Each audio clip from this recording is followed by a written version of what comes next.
Hey, welcome back, welcome back, welcome back. Greetings and good vibes, y'all. It's your guy John Tell back with another webisode.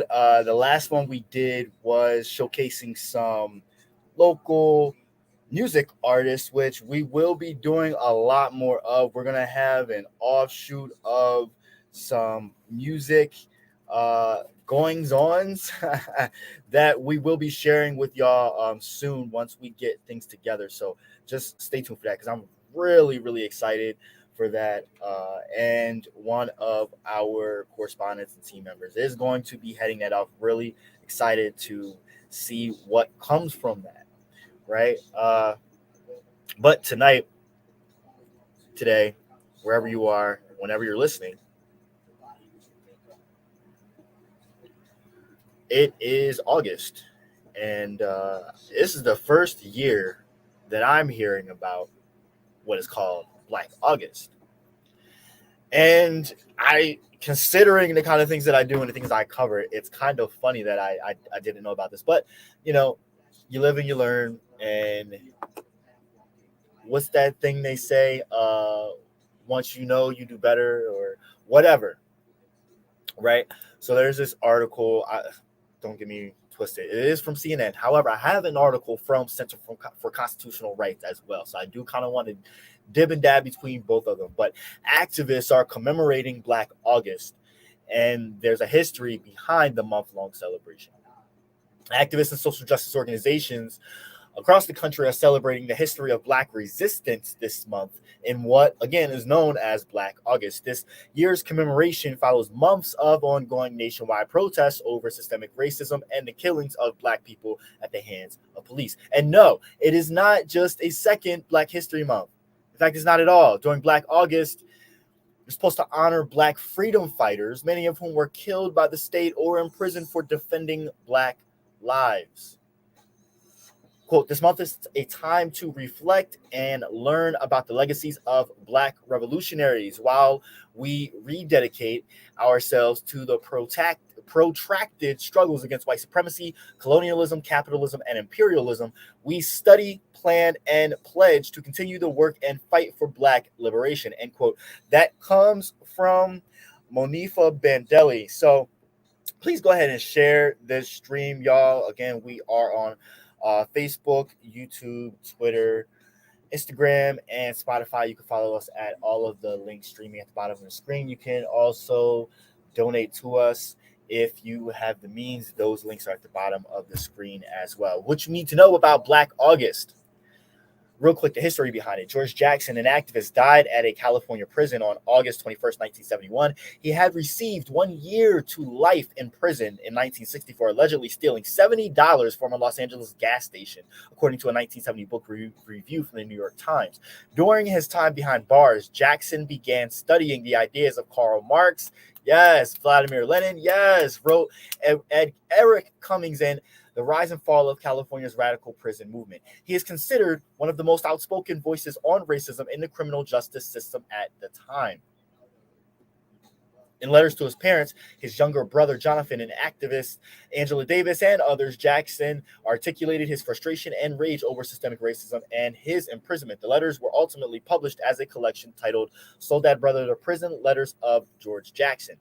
Then, in 1970, Jackson and other incarcerated Black men were charged with the murder of a white prison guard. That same year, Jackson's brother Jonathan was killed in a shootout with police outside of Marin County Courthouse after taking a judge hostage to try and secure his brother's release.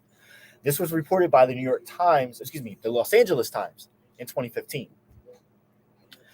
On August 21st, 1971, George Jackson, who was incarcerated at San Quentin State Prison at the time, used a gun to take a prison guard hostage and forced him to open several cells.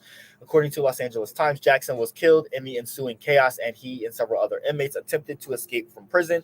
3 guards and 2 other inmates also were killed. So the rest of this article talks about how Black, and that's just talking about like some people might say, "Oh, that was violent." Again, that's Black resistance, motherfucker. Black August is distinct from Black History Month. Black August is separate from Black History Month. In February, which is the federally recognized celebration that calls on all Americans to reflect on how African Americans have shaped U.S. history.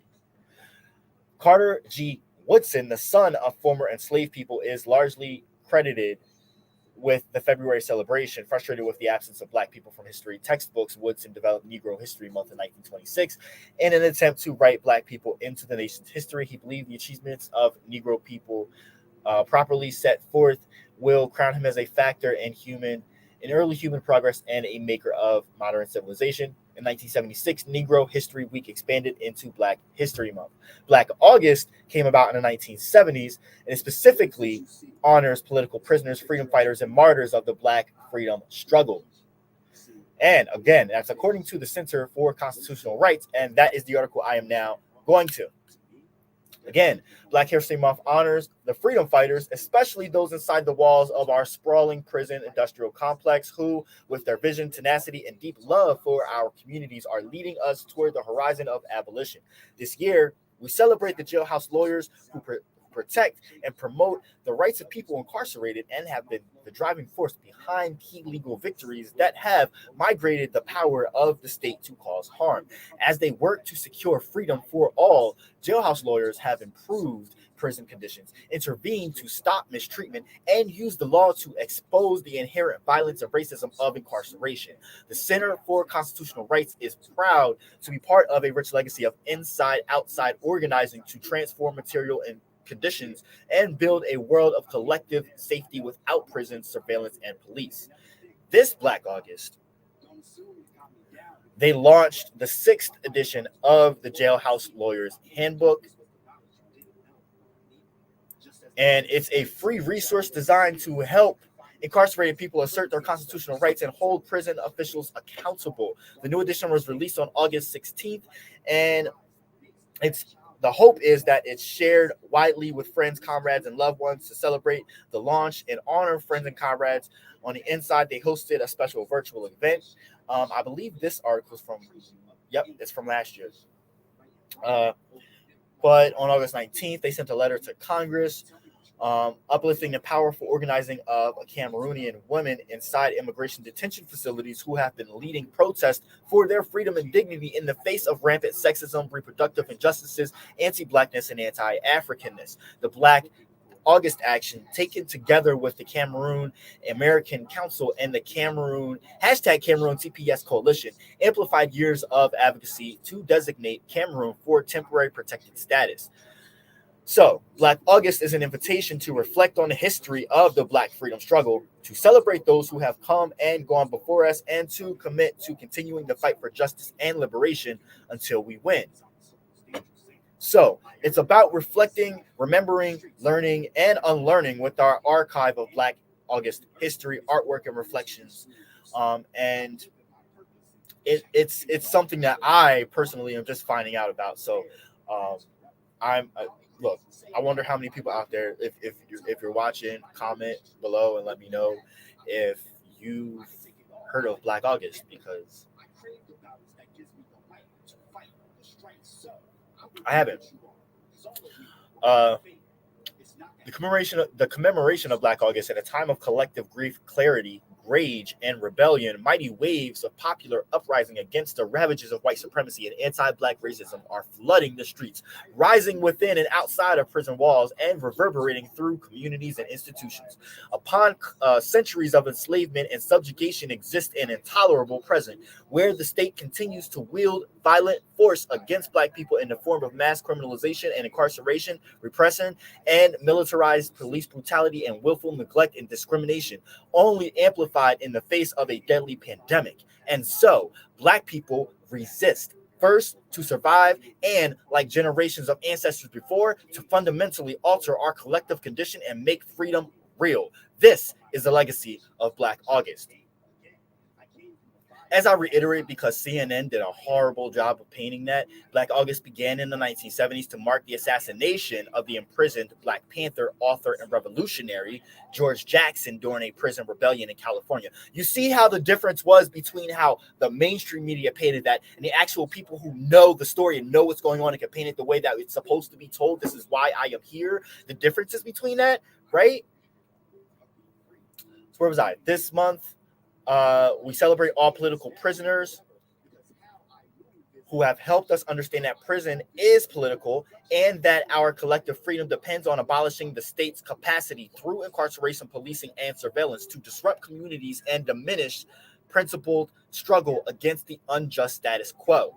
The month of August is also rich with a history of Black resistance outside, from the Haitian Revolution to the Watts Rebellion and the Ferguson Uprising. Black August is a reminder of the power in unity and a mandate to continue joint struggle. For over 50 years, the Center for Constitutional Rights has worked together with people inside, from Attica to Pelican Bay, with freedom fighters and with survivors, to protect Black resistance and eliminate the power of the state to inflict harm on our communities. Today, we continue working to decarcerate prisons, jails, and detention centers, and to end death by incarceration sentences, and to push back against the state's violent repression of those demanding a transformed society. As the Black freedom struggle continues, so too does our commitment.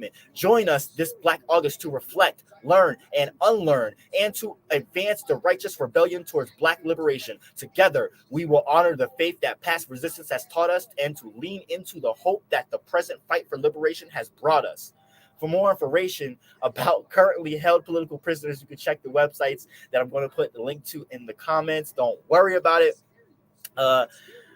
So that y'all can find out more about this. Yeah, I never heard of it either, Leanne. Let me get the article here. How can I hold on a second? Don't worry, I got the article for y'all. I'm going to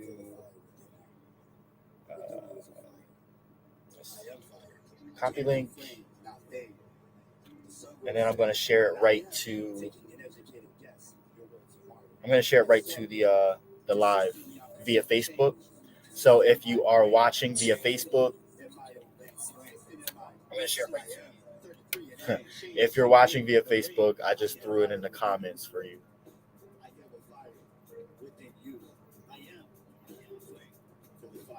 So this website has tons of information. It's really great. I'm not going to go through the whole thing and read all of this for you because my mouth is dry already, but there is tons of information. I mean, talking about the fugitive slave law, Nat Turner's rebellion.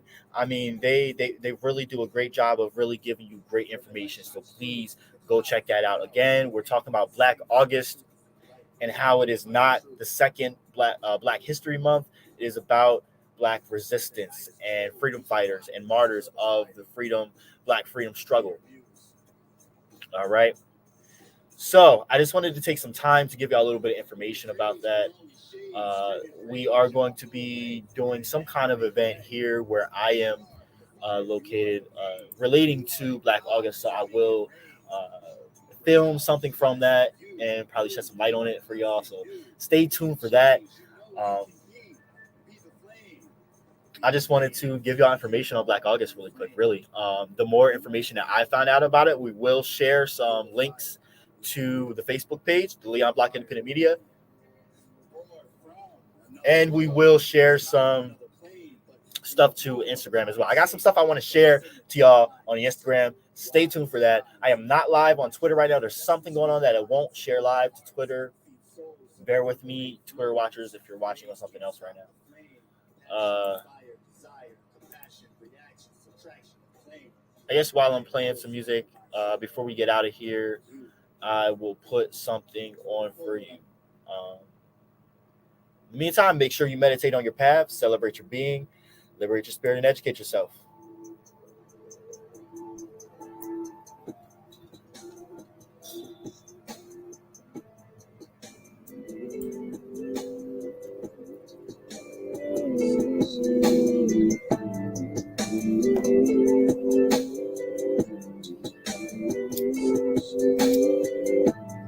Flesh and bones don't sit on this throne. Flesh and bones don't sit on this throne. My right is divine, my right is owned. I am spirit, I am light, shining in experience of this experience. And these flesh and bones, you say. No, it's not just the blood, it's the soulmate. It's the crossings, it's the intersections, the stop signs and lights, the turns and bridges, The canopies, the light poles, is it light or is it dark? I'm spirit, I am light. Heated and needed, seated in fertile land, nurtured, intended for growth. Darkness falls, don't take cover. Turn on, activate your light, and don't fight. I am spirit, I am light. Traveling into, out of, through, and above, lies, thoughts, emotions, truths, hopes, paths, space-time, lines, pains, seasons, reasons, and grievances. To bring about higher consciousness to an elevated plane. I am spirit, I am light. I am spirit, I am light. I am spirit, I am light. I am spirit, I am light. Trust in GMOs, old coal plants, microplastic smog, carrots, radiation, sanitation, irritation of the so-called nation. I am only going to acknowledge the laws of Mother Earth. She is the body which we make up. I am spirit, I am light. Dipped in honey, shades of amber hues, golden thoughts and honesty, truth, future nouns of yesterday and tomorrow. Captured by the collective mind of the universe, coded in triumphant art.